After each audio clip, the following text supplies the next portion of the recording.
so today what we're going to be doing is we're going to be making this square here. I'm calling this the forestry block. It actually goes this way up, but you know, it doesn't matter too much.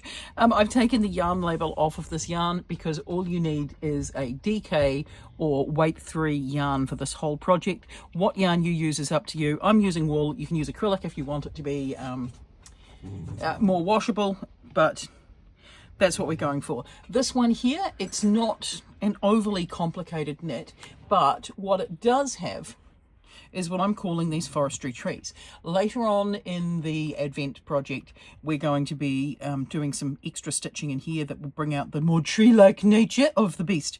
Right, so without further ado, let's take our 4mm needles and our DK weight 3 yarn and let's cast on.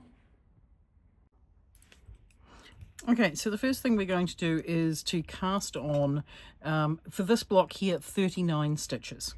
Now, as far as I would like to say, this is the most complicated block of the whole project. We're going to need 5 of them in total.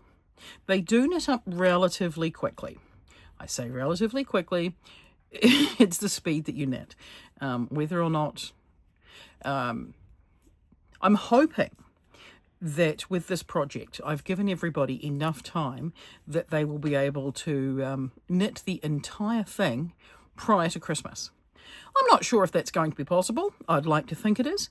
The plan is, of course, to make sure that I've released the videos with enough time that everybody can get it completed. However, I do know that of 3 of the blocks, 3 of them have 5 repeats. So it depends on how quickly you're knitting, how busy your life is. Obviously those blocks are going to be early in the project, so you can carry them on later. There's also the possibility of not necessarily using all of them. You'll see as we get further through exactly how many you're going to need in order to come up with alternative configurations.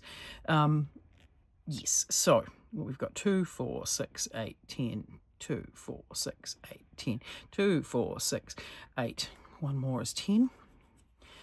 And then we're going to get to 40. So 1, 2, 3, 4, 5, 6, 7, 8, 9, 10. No, wait, I don't want 40, I want 39 for this block.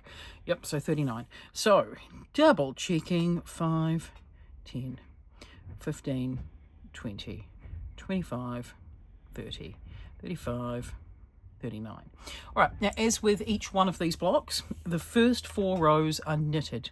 What we're going to do is we're going to, on the very first row, we're just going to knit all the way across.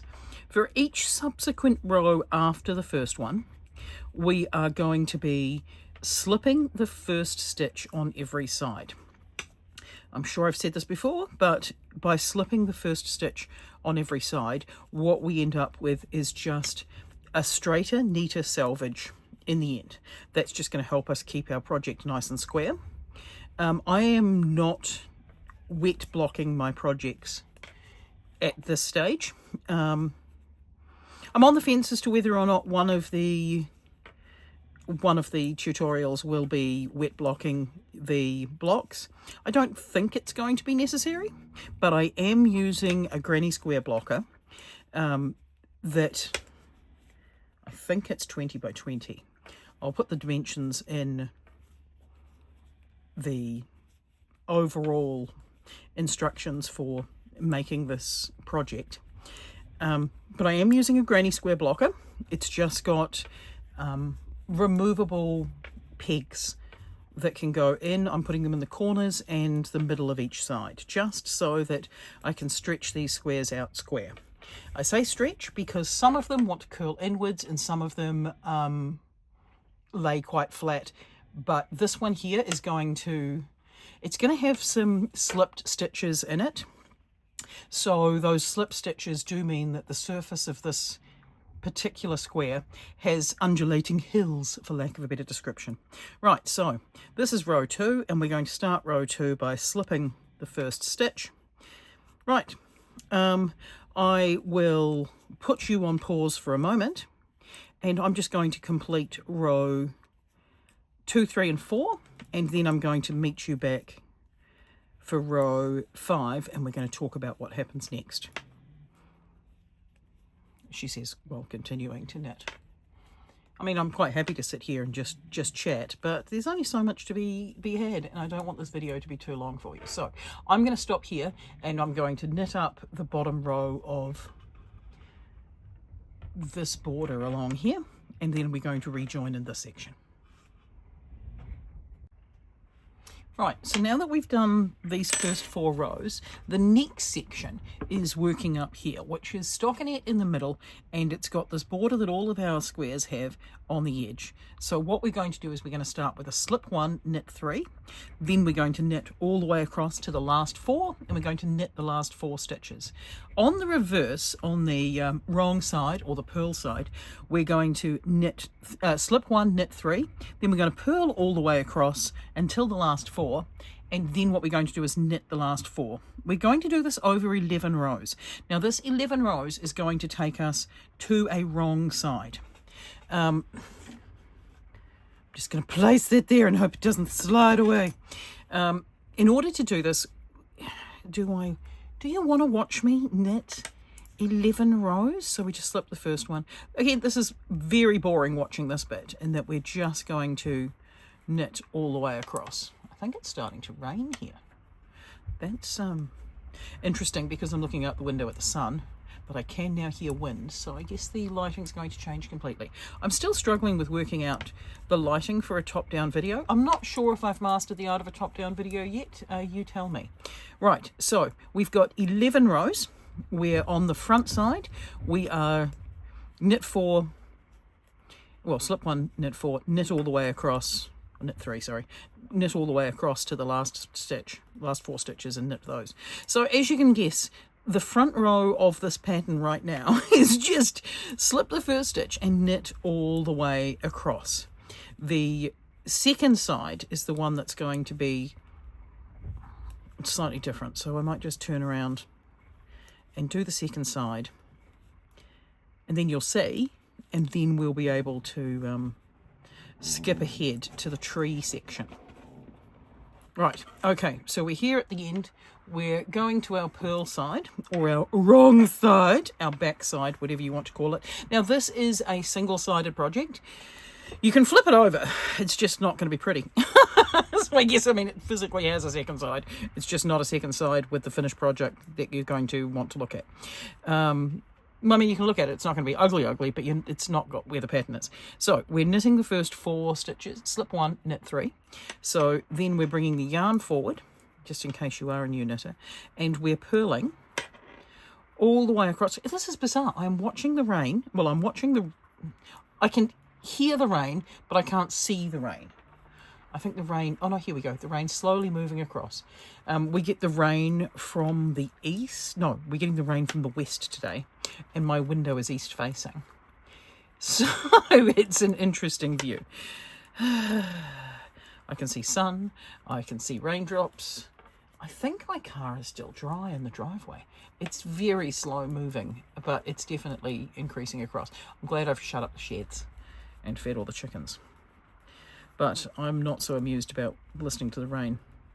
At this point in my life, I'm still recovering from a concussion, so there are some things that I'm struggling with, and raindrops is one of them. Also, the sound of teacups in a cafe, that's a rough one. Right, okay, so we're at the last 4 stitches here. We're just going to bring the yarn forward, well, the yarn back, and we're going to knit the last 4 stitches. Now we're going to do this over 11 rows, so that means that our last row of these 11 rows is going to be this front side. I'll do a little bit of this, and then you'll start seeing that we've got a border on the outside of garter stitch. So a garter border which does help to keep our squares that little bit flatter. And later on through the project, I'll explain why. In the grand design element of things, it's there. It's more than just keeping our borders flatter, but for this point in time, it's keeping the borders flatter. So there we go. We've got a stockinette section in the middle of our garter border.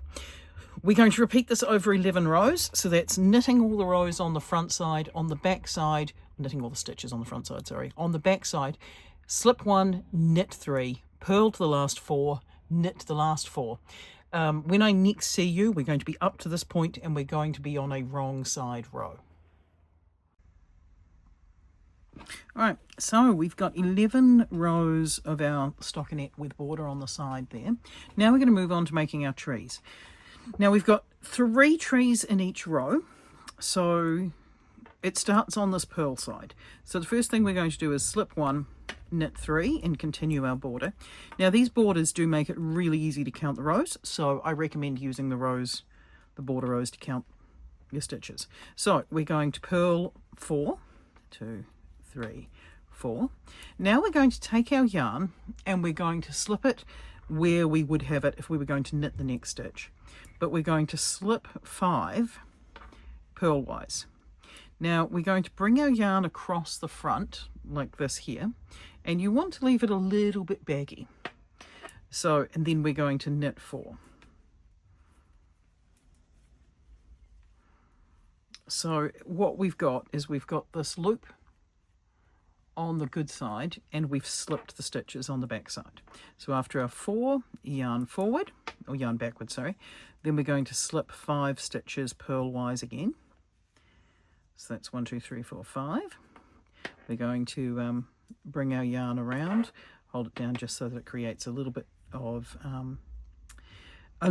positive ease. Is that how the phrase goes? Then we're going to purl 4. We're going to get a little bit more yarn out of our ball. Yarn around the back, slip 5 purlwise. Bring the yarn around, purl 4,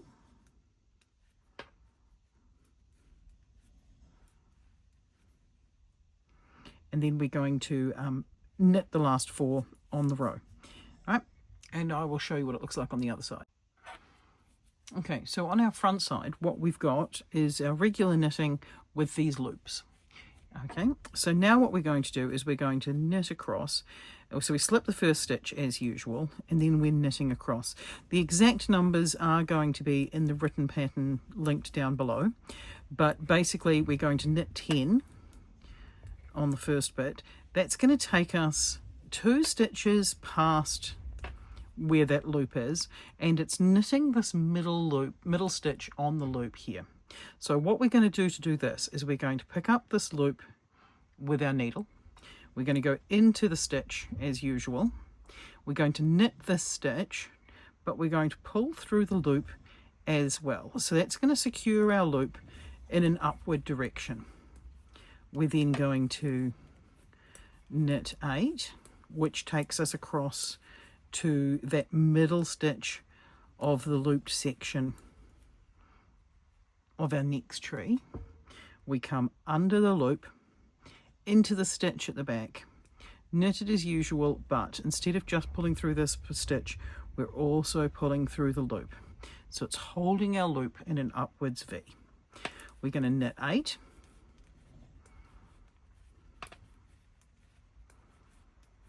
And that's going to take us again to the second stitch, or the middle stitch of our last tree.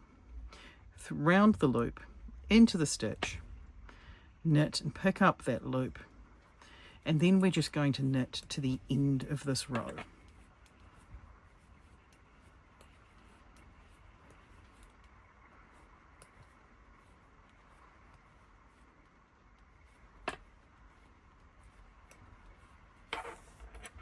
So as you can see, we have picked up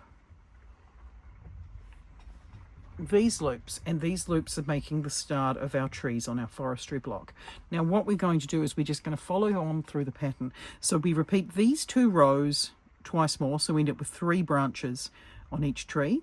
Then we've got a gap of 8 rows before we get to our next set of trees. So we've got a set of trees, 8 rows in between, a set of trees over the 6 rows starting on a purl stitch, 8 rows, a set of trees over the next 6 rows. Then what we're going to do is we're going to do a stockinette stitch like the start for 9 rows where we've still got the border on each side, 2 rows of just straight garter stitch at the very top, and then we're going to cast off. And what you've then got is you've got the forestry block. You are going to need 5 forestry blocks for this finished project.